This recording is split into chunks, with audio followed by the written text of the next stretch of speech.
Ja som oblastný manažér a pre Slovensko, podpora pre zákazníka, podpora predajcov, našich obchodných partnerov. Kuchyňa musí byť vybavená správnym strojom a hlavná vec je uľahčiť tú prácu. Uľahčiť a zrýchliť tú prácu. Čas sú peniaze a v podstate najviac šetrí sa dá na tom ušetrenom čase, na tom celom procese. Sú to v podstate stroje na dynamickú prípravu, to znamená, že všetku zeleninu, ovocie, nakrája, nastruhá, je tam 70 rôznych diskov, takže v podstate je tam fakt široká škála toho rezu.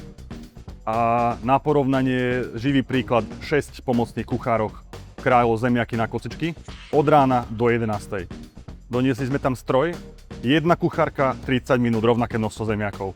Kvalita, ušetrený čas a kvalita toho rezu a konzistentnosť toho rezu.